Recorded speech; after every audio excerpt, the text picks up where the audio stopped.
It was late. The kind of late where everything around me is quiet, and the world feels like it's paused for just a moment. I was curled up on the couch, scrolling mindlessly through my phone, half watching the movie I had put on for background noise. Then the vibration from my phone broke through the silence. It was a message from Mom. "Sweetheart, we need to talk about the trip. We've decided to postpone it until next year." I stared at the screen, blinking. Postponed? My heart sank. No, it couldn't be. We'd been planning this for months. A family vacation. A real one. The first time in years we would get away together. I had been counting the days down like I was a kid again, marking off each one on the calendar, and now it was gone. I couldn't breathe for a second, the weight of it settling heavily in my chest. I had rearranged my whole life for this trip. I'd taken on extra shifts at work, worked long hours just to make sure I could pitch in for it, and even offered to pay for my own airfare just to make sure everything was covered. I thought this was finally going to be our time. The time when we would have a break from everything, when we could just be together and laugh and make memories. And now it was postponed. The world outside felt distant as I stared at my phone, my mind racing. Why? Why now, when everything seemed perfect? I was so close to finally feeling like a part of something, part of the family again. I couldn't understand it. My hands shook as I typed a response. Postponed? Why? We've been planning this for months. I thought we were all set. Before I could second-guess myself, I hit send. My phone buzzed almost immediately. "Alyssa, I know you're disappointed, but things are just tight right now. We can't afford it." I bit my lip, trying not to let the tears well up. I knew what this meant. I knew it wasn't just about money. Money was always tight. We all knew that. But something about the way she said it, so casually, like it was just another inconvenience, like my feelings didn't even matter. It hit harder than I expected. I closed my eyes, feeling the sting of it. I understood. I did. But there was something about the finality in her words, the way it was all decided without even asking how I felt about it, that twisted inside me. Couldn't ignore it. Not anymore. "I can help with the costs. We could find a cheaper place, maybe shorten the trip," I typed, trying to sound calm.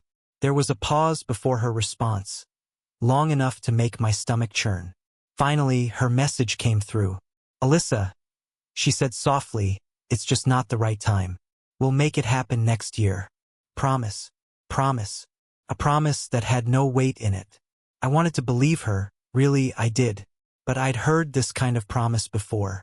The kind where everyone says, "Next year, next time. It'll be different." But it never was. And I knew that. I was too old to be fooled by empty words. I let out a shaky breath, staring at my phone like it was some kind of lifeline I could no longer grasp. The message seemed to hang in the air, lingering like a bitter aftertaste. Next year. It always came down to next year, didn't it? But that was before I knew the truth. The truth I wasn't supposed to see. I could feel the tension building as I stared at my phone, the silence stretching between my fingers as I debated whether or not to call her. Finally, I took a deep breath and dialed Mom's number. The phone rang twice before she picked up. "Alyssa, sweetheart, how are you?" she said, her voice soft, almost too cheerful. It was that tone, the one she always used when she was trying to avoid something uncomfortable. "I'm okay," I replied, trying to keep my voice steady. "But I don't understand, Mom. Why did you say the trip was postponed? You know how much this meant to me." My words were coming out a little more accusing than I meant, but I couldn't help it. There was a long pause on the other end. I could hear her sigh, a sound that felt like it was made just for me. "Alyssa," she began, her voice gentler now. "I know you're disappointed, but things are just really tight right now. We just can't afford it." "Mom, I get it. I know things have been tough financially, but we had everything planned. I even offered to pay for my own airfare." I clenched my fist, feeling my frustration build. It wasn't just about the money anymore. It was about the way they were brushing me aside. "I know, honey. I really do appreciate that. But sometimes we have to be realistic.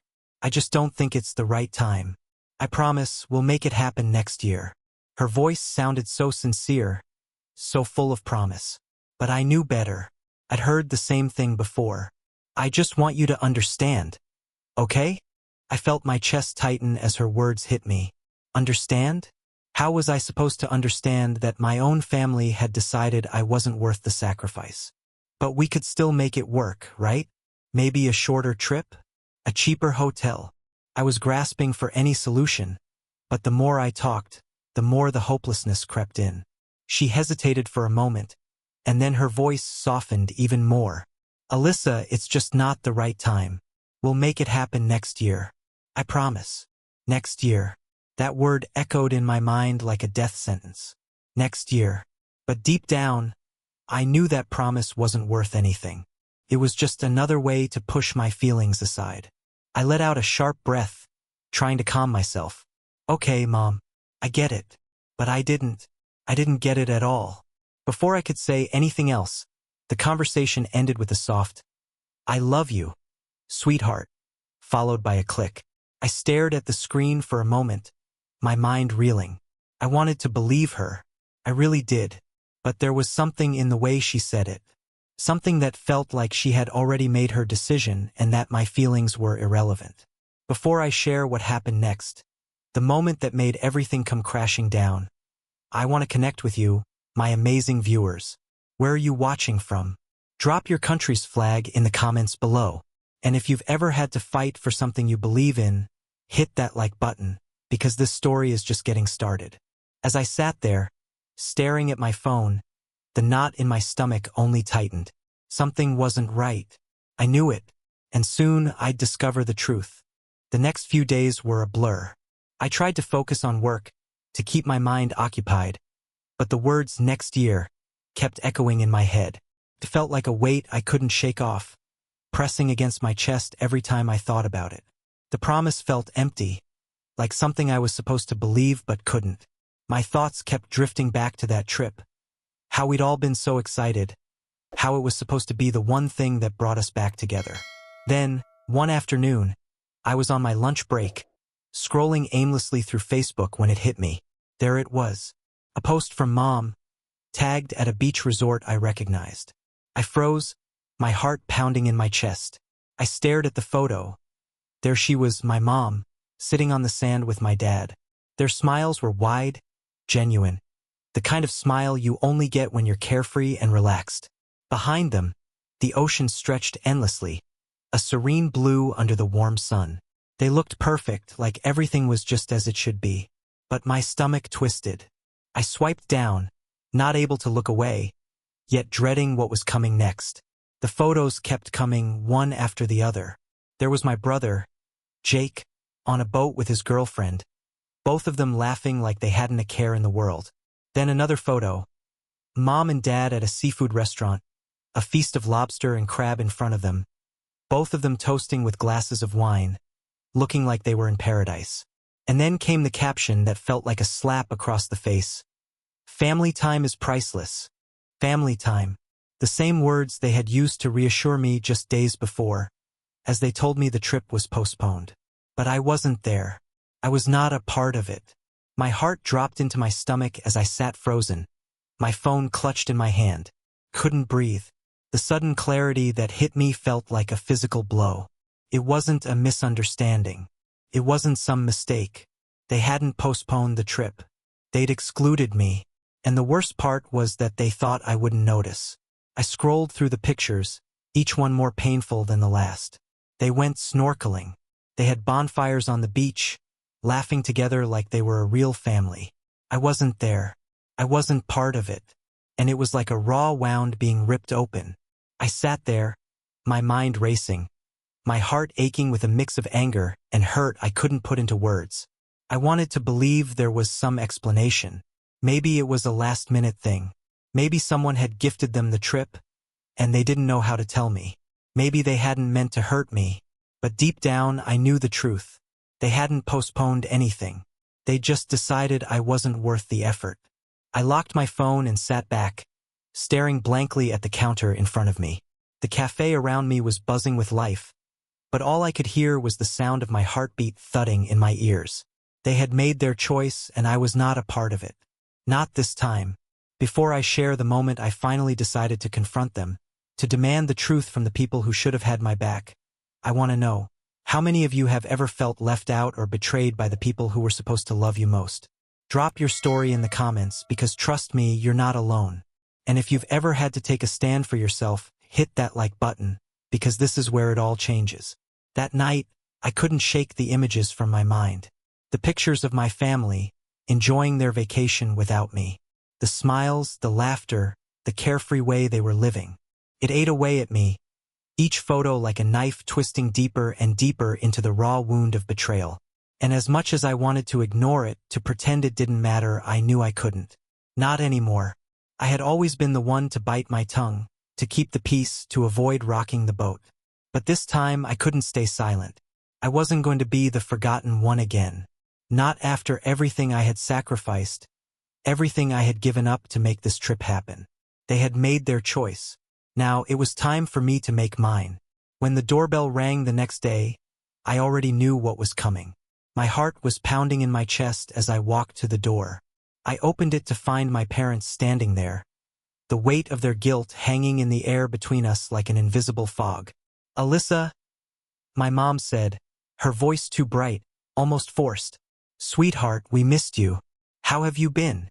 I folded my arms, my gaze icy. "Busy?"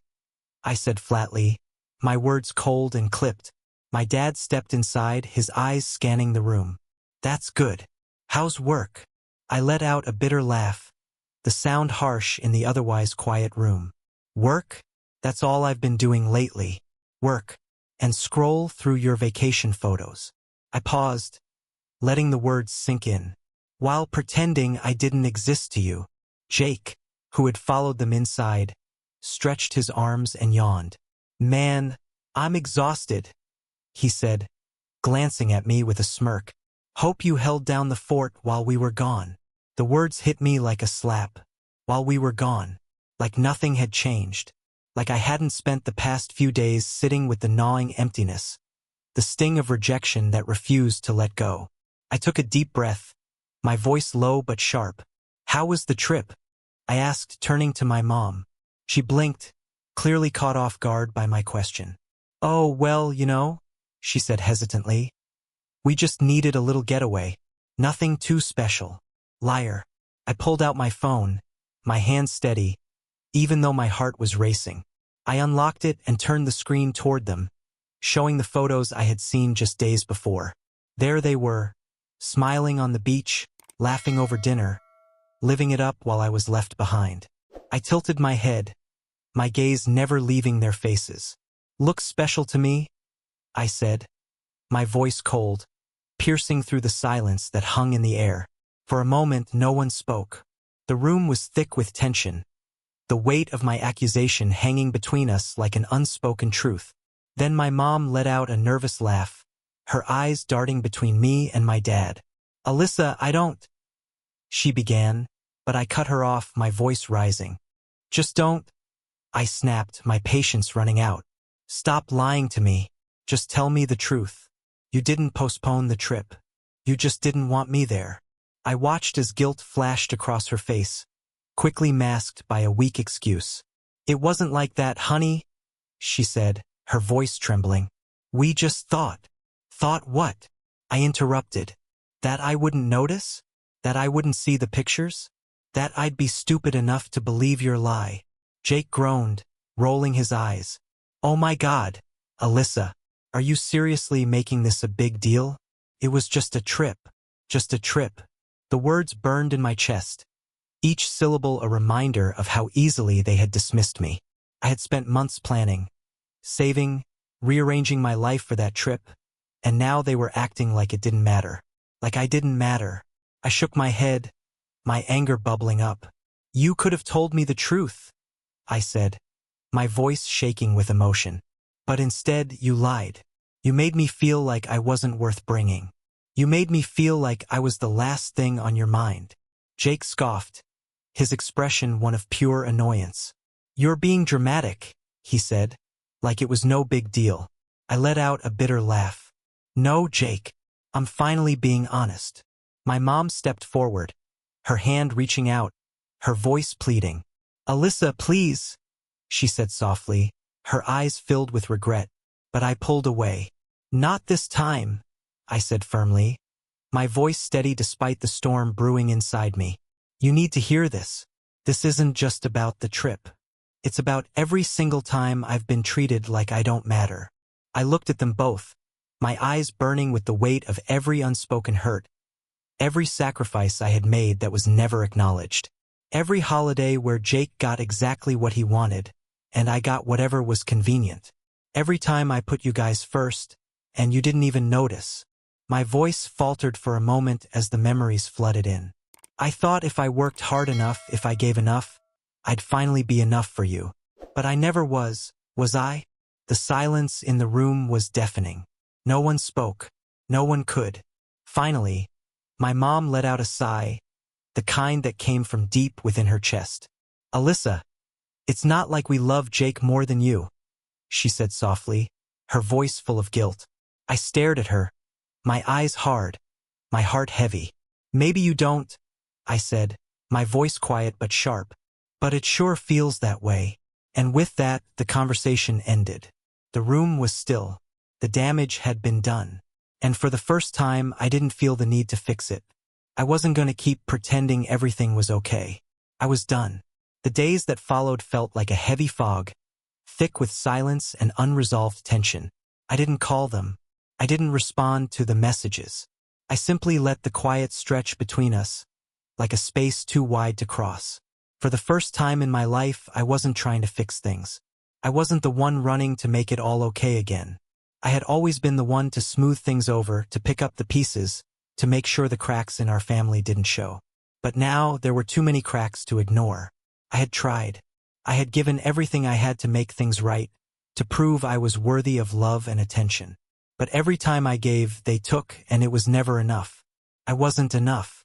The silence was suffocating, but also, it was strangely freeing. I didn't have to pretend anymore. I didn't have to fight for their approval or make excuses for their behavior. I didn't have to keep begging for a seat at the table. I was done. I had always been the afterthought, the one who was forgotten when it was time to make plans, the one who would show up but only when it was convenient for them. But this time I wasn't showing up. I wasn't the one who needed to fix things. For the first time in my life, I was choosing myself. I didn't pick up the phone when they called. I didn't return their texts. It was like they had forgotten how to reach out to me in a way that was real, in a way that acknowledged the hurt they had caused. Instead, I sat in my apartment, quiet, alone, but not lonely. For once, it felt like I was in control. I could breathe without the constant weight of their expectations on my chest. There were moments when the guilt crept in, the familiar voice inside my head telling me I was being too harsh, that I should just forgive them, move on, let it go. But then I would think about all the times I had let things slide, all the times I had kept quiet, and I couldn't. Not this time. The silence stretched on for days, then a week. Their calls came less frequently. Their texts grew more desperate. They were trying to regain control, trying to make me feel guilty for not reaching out. But I wasn't going to give in. Not anymore. I thought about the years I had spent putting them first, always making sure they were happy, always trying to meet their expectations, and I realized something. I had never done that for myself. I had always been second place. I had always been the one who waited, the one who sacrificed, the one who hoped things would change. But they never did. And I was done waiting. For the first time in my life, I was living for me. I started to fill my days with things I wanted to do, not things I felt obligated to do. I started to say no. I started to take up space. I went to the park and sat in the sun. I picked up a new hobby, one that had been on my list for years but never seemed important enough to make time for. I stopped worrying about what they thought. I stopped worrying about what they wanted. And for the first time, I felt like I was enough just as I was. The guilt was still there, lingering at the edges of my thoughts, but it wasn't as loud anymore. It wasn't as controlling.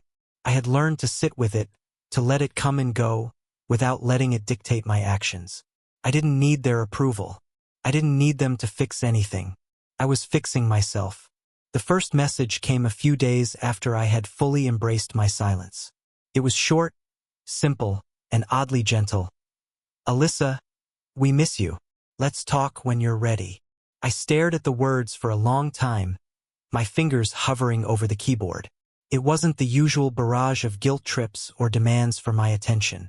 It wasn't the usual, "Why aren't you answering?" or "This is ridiculous. You're overreacting."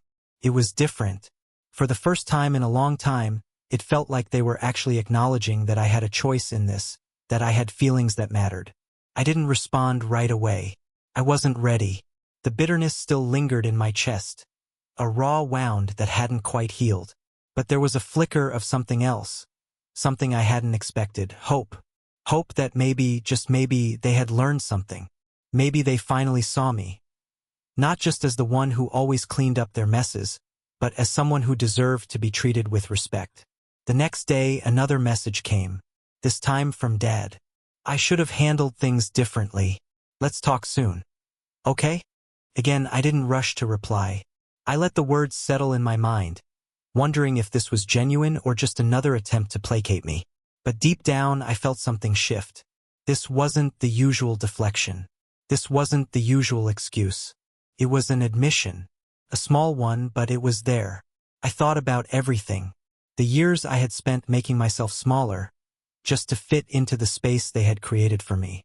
The countless times I had sacrificed my own needs to be the peacekeeper, the fixer, the one who always made things okay.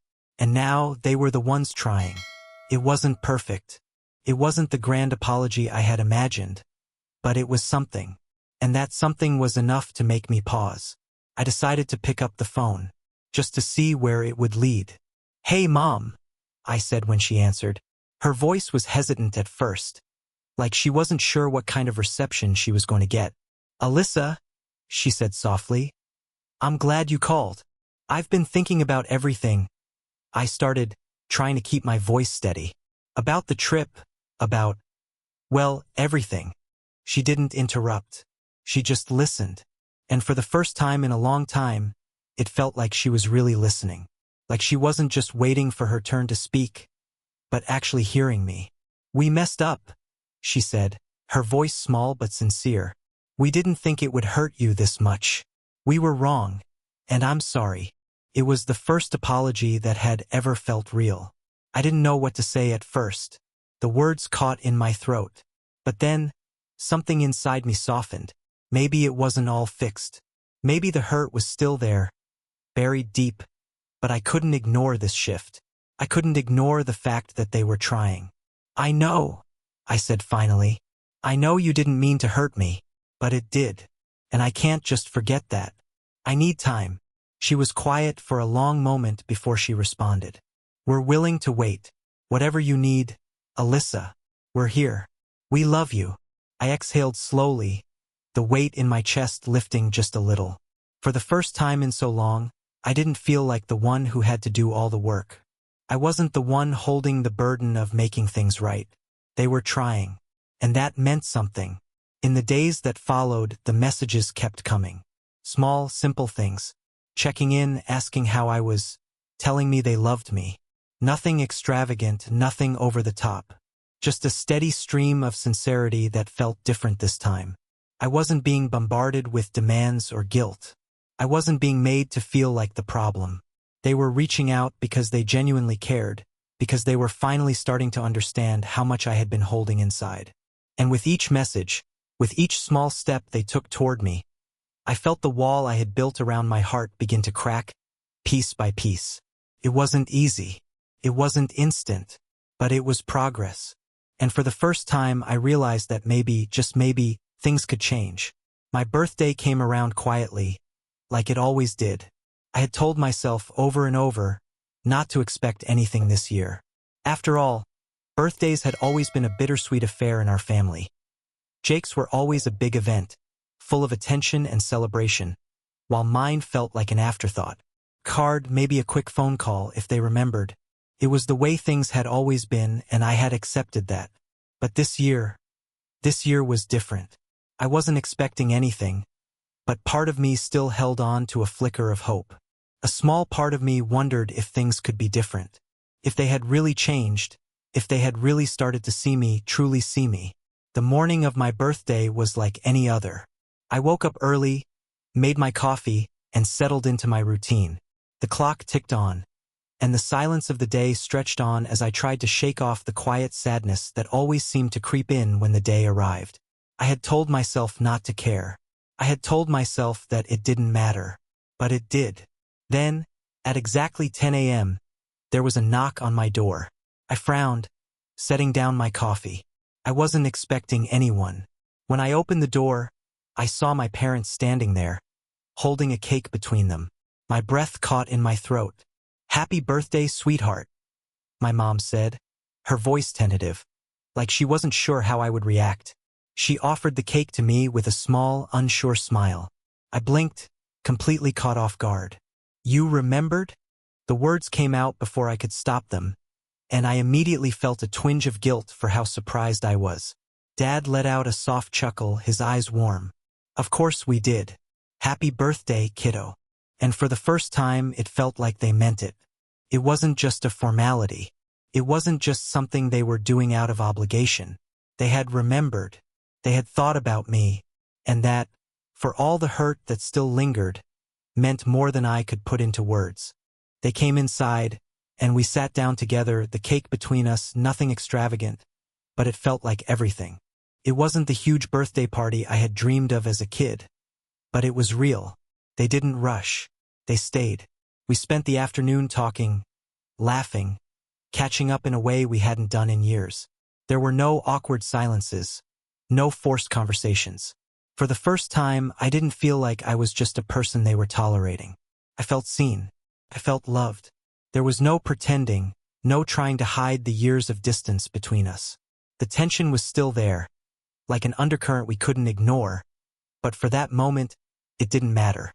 For the first time in a long time, it felt like they wanted to be there, like they genuinely cared, like they saw me, not just as someone to take for granted, but as a person worthy of their time and love. As we finished the cake, my mom looked at me, her eyes soft with an emotion I hadn't seen in a long time. "Alyssa," she said quietly, "we know we've let you down in the past, and we're sorry. We're trying to do better." And for the first time, I truly believed her. It wasn't the grand gesture I had imagined, but it was enough. It was enough to make me believe that maybe, just maybe, things could be different now.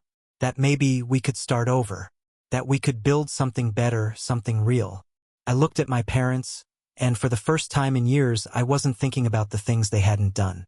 I wasn't looking for the ways they'd failed me. I was looking at them for what they were trying to do now. And I realized, for the first time in a long time, I wasn't the one who had to fix it. They were trying, and that was enough. Maybe things wouldn't be perfect. Maybe the past would always hang over us, like a shadow that never quite left. But this moment was a breakthrough.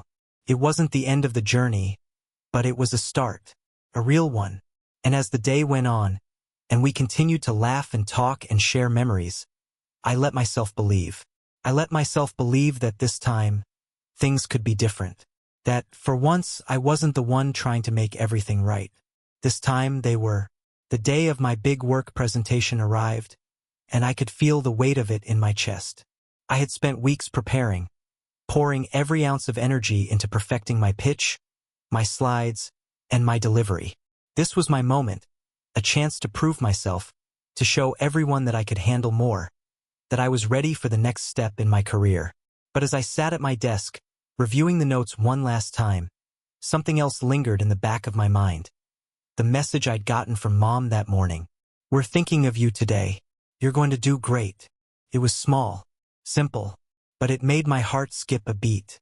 The words felt genuine, and for the first time in a long time, they didn't feel like an afterthought. My parents had never been the type to send words of encouragement like this.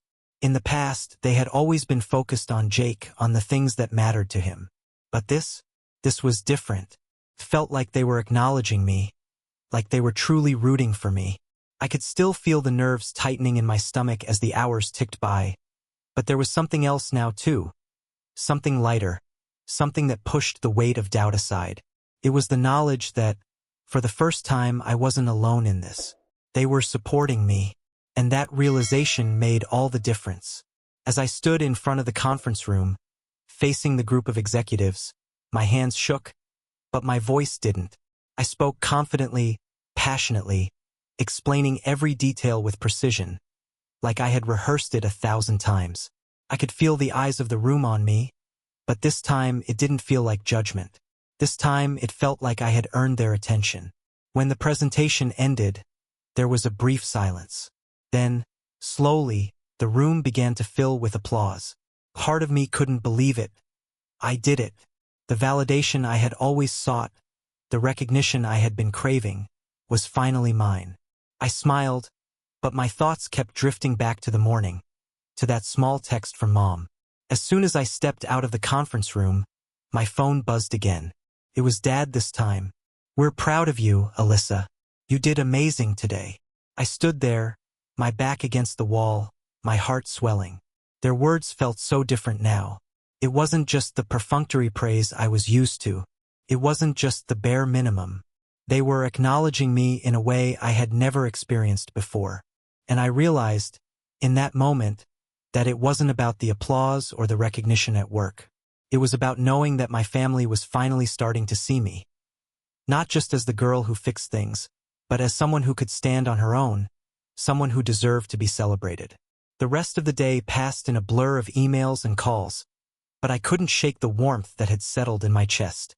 As much as I had tried to tell myself that their support didn't matter, that I could do this all on my own, in that moment, I understood something deeper. I didn't need them to fix things for me. I had already done that. But knowing they were there, that they were finally rooting for me in a way that felt real, meant everything. When I got home that night, there was another message waiting for me. "We can't wait to hear all about it when you get home. We're so proud of you." I smiled as I read their words, and for the first time in a long time, I allowed myself to feel the pride that had always been reserved for others. It wasn't just the success at work. It was the realization that I was finally being seen, truly seen, by the people who mattered most. And that, more than anything, made everything else feel like it was finally falling into place. As the months passed, I started to notice the subtle changes. It wasn't the kind of dramatic shift that you could point to in a single moment, but the little things began to add up. The calls from my parents became more consistent, more thoughtful. They weren't just checking in to ask how I was doing. They were genuinely interested in the details of my life. They asked about my work, about my friends, about the things that made me happy. And more importantly, they listened. It was a slow transformation, but it was real.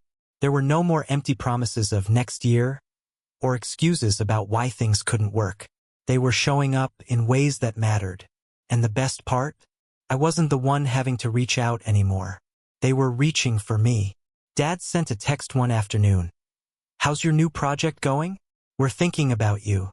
Mom, who had always been the least expressive with her feelings, took me out for coffee one Sunday morning. As we sat across from each other, sipping our drinks in silence for a few moments, she finally looked at me and said, "You know, I've been thinking a lot about what you said, about how we've treated you over the years. And I'm sorry.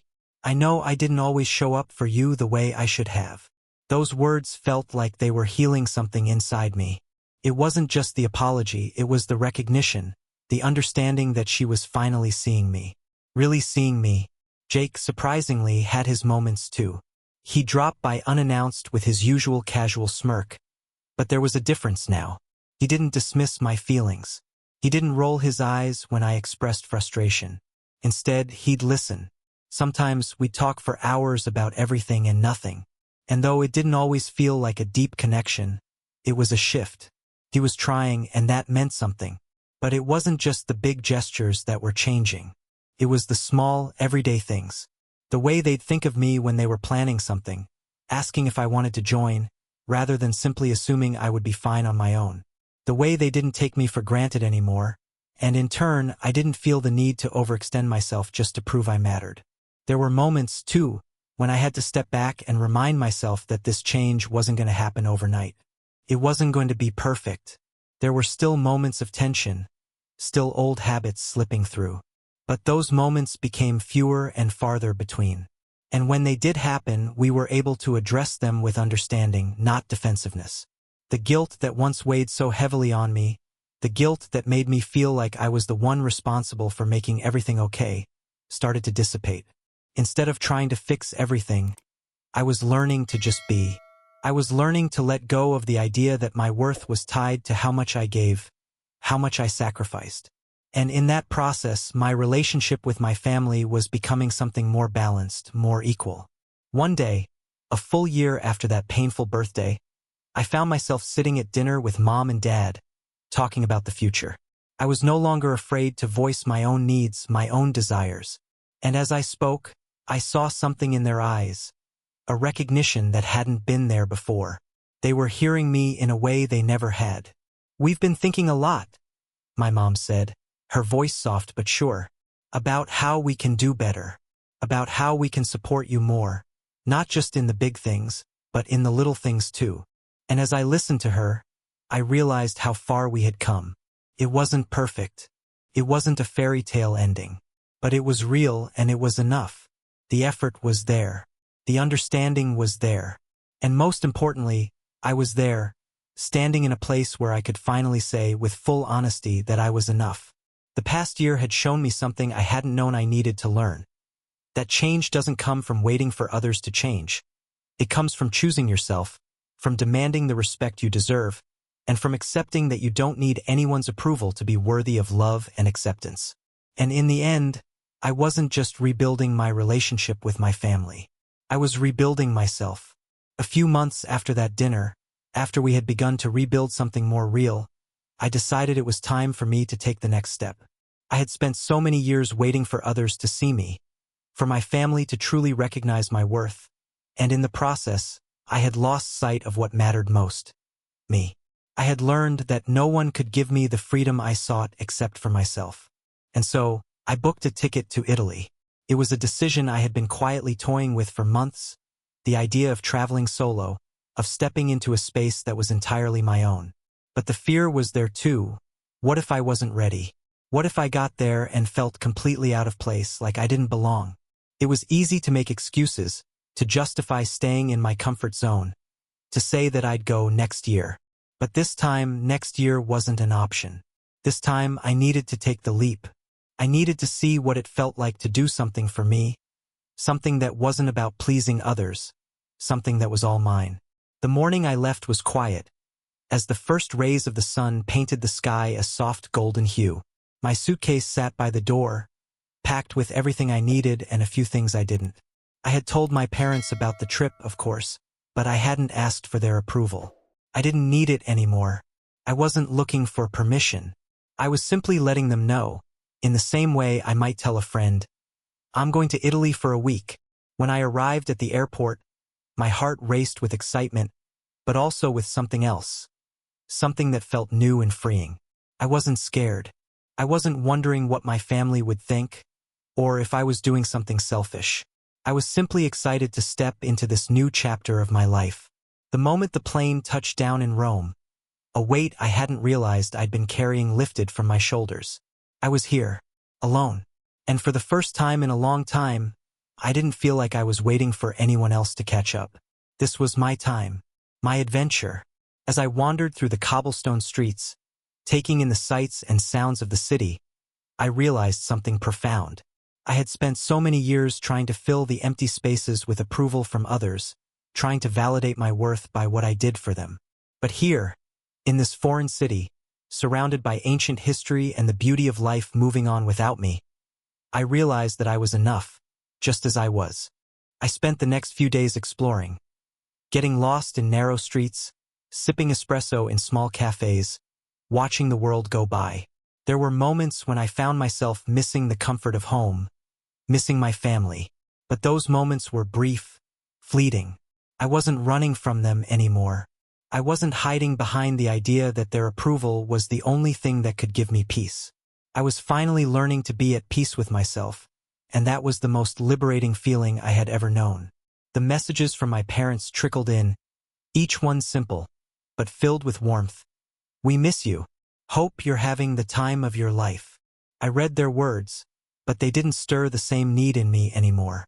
They weren't the ones determining whether I was happy or not. I had that power now. On the last day of my trip, I found myself sitting in a quiet piazza, the sun dipping below the horizon, casting a golden glow over the ancient buildings. I took a deep breath, the cool air mixing with the warmth of the day, and I realized just how far I had come. Not just in the last few days, but in the last year. I had stopped waiting for things to change. I had stopped waiting for anyone else to see me. I had taken the step that I had been too afraid to take for so long. I had chosen myself.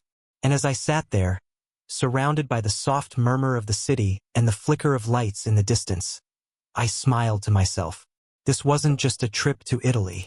It was the beginning of something new. A new life, a new way of thinking, a new way of living.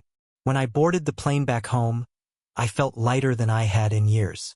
There were no more doubts, no more waiting for approval. I had made my own path, and for the first time I was walking it with confidence, with peace, and with the knowledge that I was enough. The journey hadn't been easy. It had taken time, self-reflection, and a lot of hard conversations. But in the end, it had been worth it.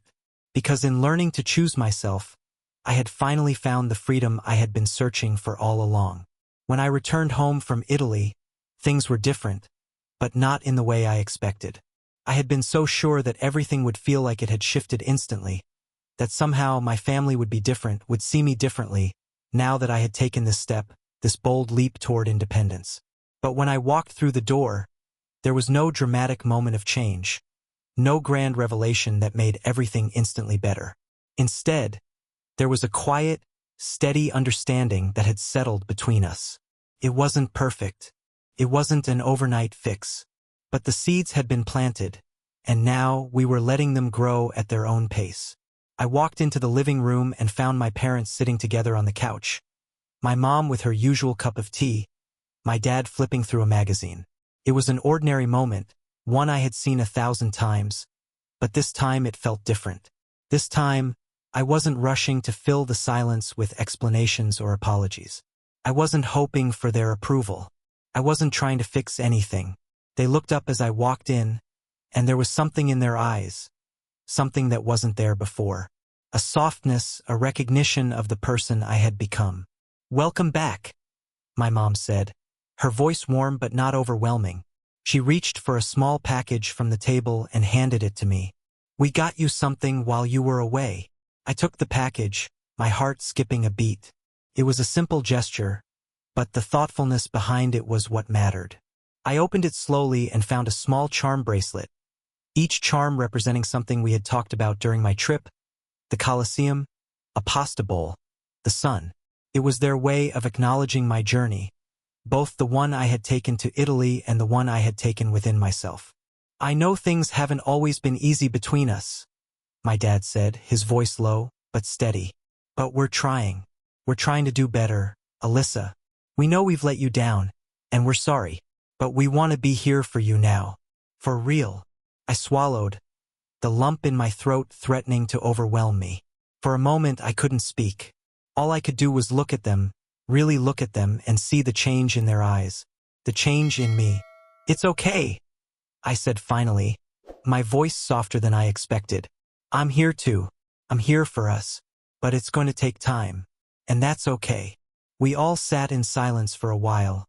Not awkward, not uncomfortable, but full of unspoken understanding. We didn't need to say much. We didn't need to make grand declarations. We just needed to be in this moment, together. For the first time in a long time, I didn't feel like I was the one holding everything up. I wasn't the one who had to make everything okay. We were figuring this out together. And even though the road ahead wasn't going to be without its bumps, I knew we were heading in the right direction. We weren't perfect. We never would be. But for the first time, I felt like we were truly a family again.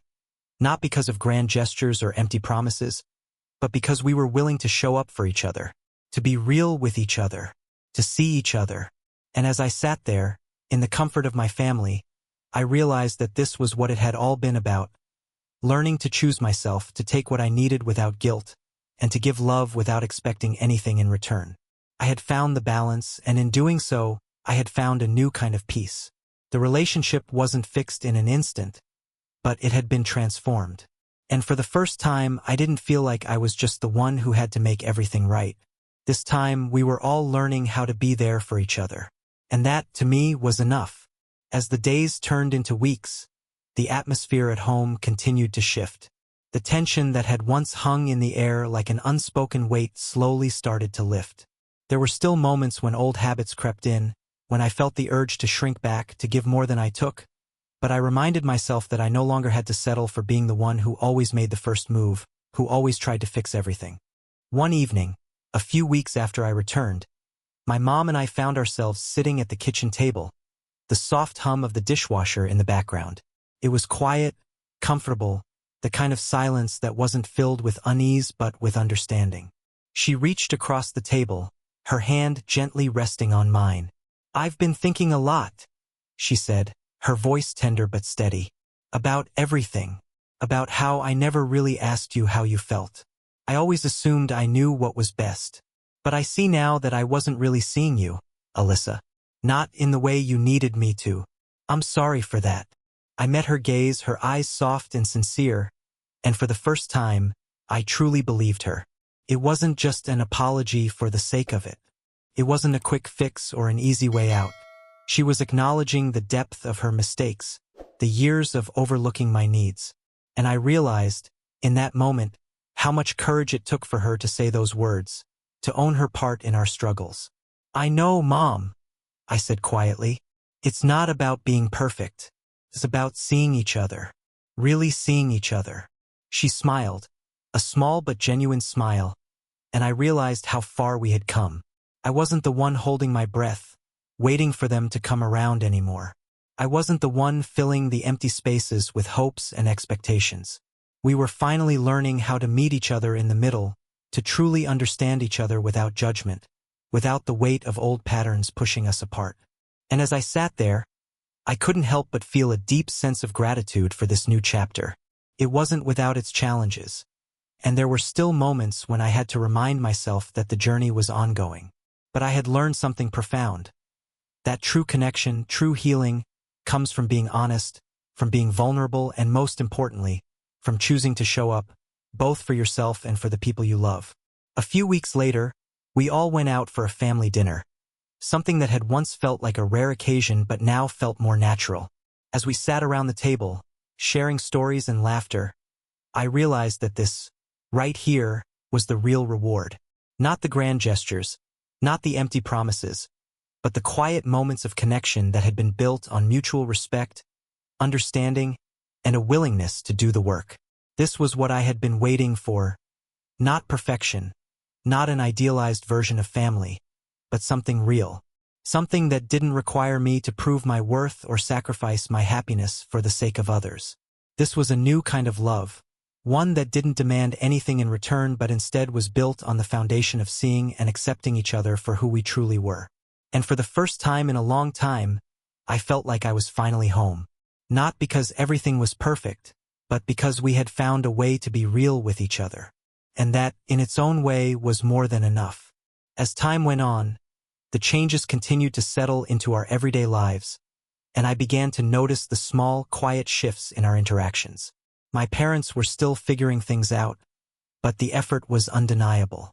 They weren't just going through the motions anymore. They were actively engaging, listening, and understanding. It wasn't always easy, and we still had moments of miscommunication, but we were building something new, something stronger, based on trust and respect. One evening, as I was getting ready to head out for drinks with a few friends, my dad stopped me in the hallway. He looked at me, his expression thoughtful, almost hesitant. "Alyssa, I just want to say, I'm proud of you, for everything, for how far you've come and for how you've handled all of this. I know we haven't always been the parents you needed us to be, but I want you to know we see you now. We really do." The words hit me harder than I expected. Not because they were some grand declaration, but because they were genuine. They were the words of a father who was finally letting go of the old patterns, of the way he had always viewed me through a lens of his own expectations, and was seeing me for who I truly was. I smiled, swallowing the lump that had formed in my throat. "Thanks, Dad. I'm proud of us, too." We didn't need to say much more. The sincerity in his eyes said everything. It was in that moment that I realized how far we had all come, how much we had grown. We had weathered the storm of misunderstandings and missed connections, And now we were standing on the other side, stronger for it.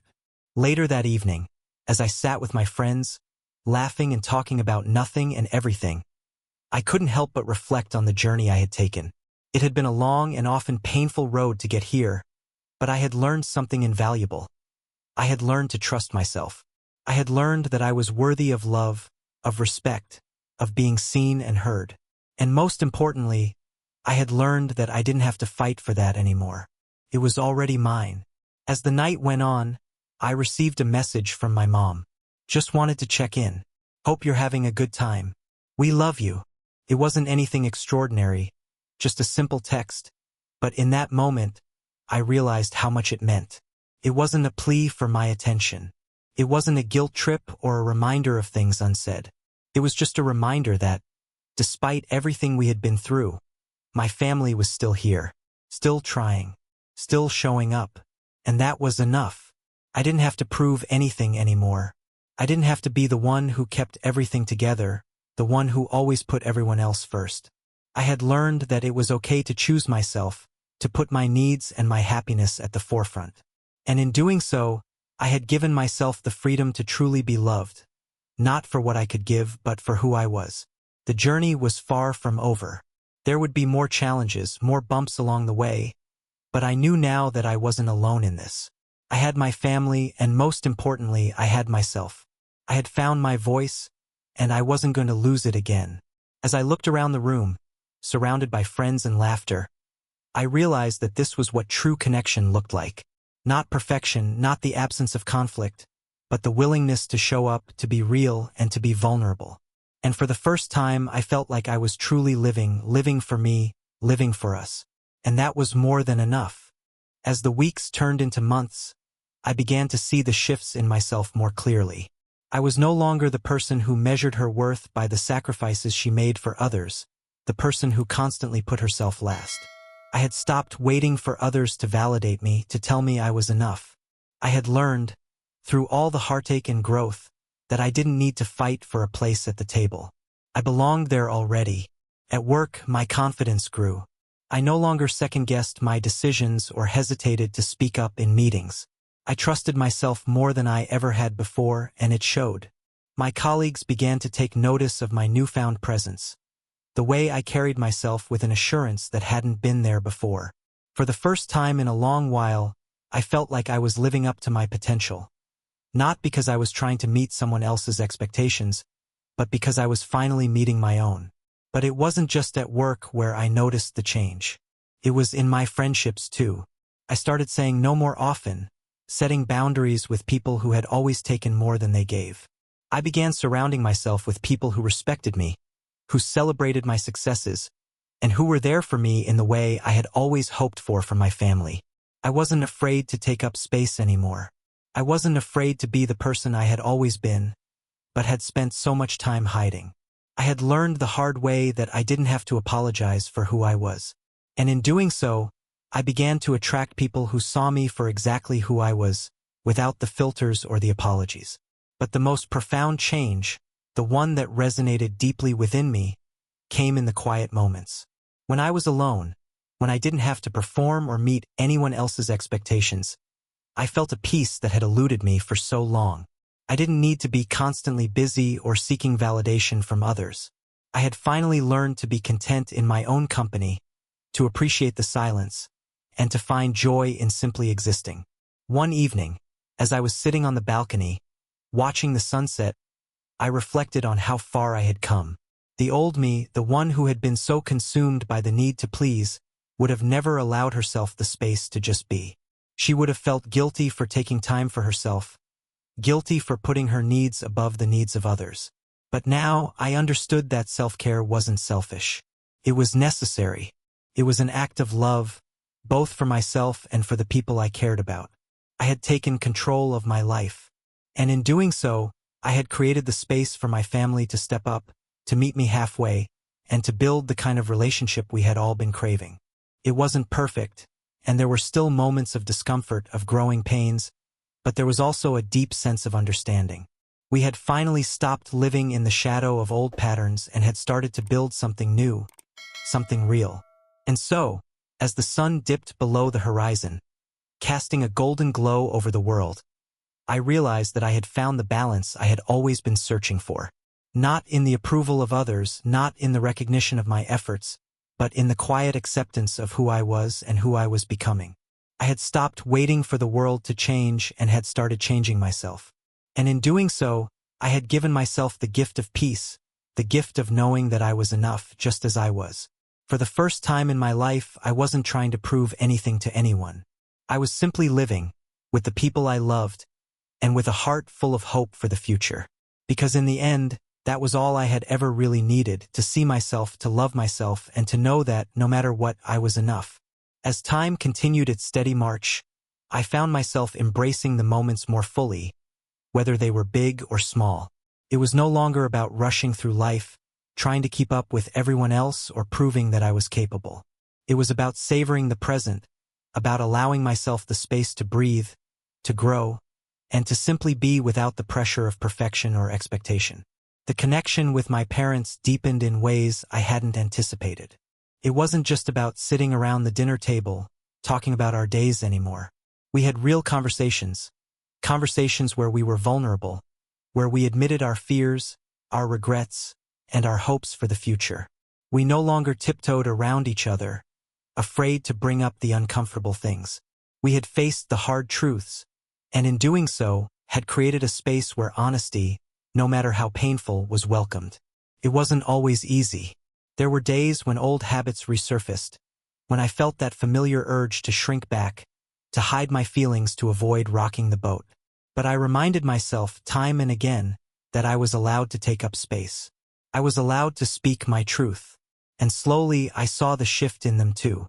They were listening in a way they never had before, truly hearing me, understanding that I needed to be seen as an equal partner in our relationship, not just the daughter who was expected to be the one who kept everything together.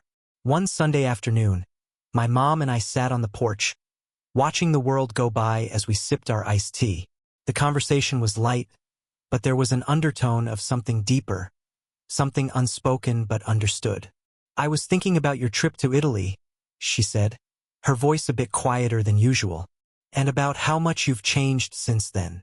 I smiled softly. "I've been thinking about that too.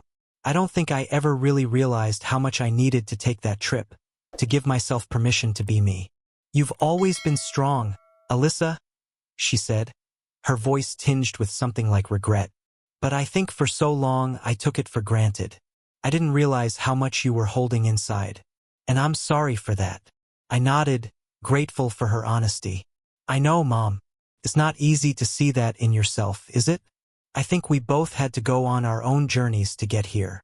She looked at me, her expression thoughtful. "I never thought I'd see the day when you'd be the one showing me what real strength looks like," she said softly, a faint smile tugging at the corners of her lips. And in that moment, I realized something important. The road to healing wasn't just about me finding my voice. It was also about my parents learning to listen, learning to step back and allow me to grow into the person I was always meant to be. They had to learn how to let go of their old expectations of me, just as I had to let go of my need to meet theirs. Our relationship wasn't perfect, but it had evolved into something real, something sustainable. We weren't the same people we had been when I first left home. We were better, more aware, more understanding, and more willing to meet each other in the middle. The past couldn't be erased, but it no longer defined us. We were learning to embrace our imperfections, our mistakes, and our victories, side by side. As I sat there, with the warm sun on my face and my mom beside me, I felt a sense of peace I hadn't known in years. I had come full circle, from the girl who constantly felt overlooked and undervalued to the woman who understood her own worth. And in that, I had learned that true strength wasn't about never being vulnerable or always being the one who fixed things. True strength was about being able to stand tall in who you were, flaws and all, and to say, "I am enough." And as I watched the sky shift from golden hues to soft shades of pink, I knew that the journey was far from over. There would always be moments of uncertainty, moments where I would question my place in the world, but now I had the tools to face those moments with confidence. I had learned how to choose myself, to honor my own needs, and to love myself fully and unconditionally. With that, I realized that this wasn't just the end of one chapter. It was the beginning of a new one. A chapter where I could truly live for myself, where I could continue to grow and evolve, and where the love I had been searching for was already right here, within me. And that, I knew, was enough.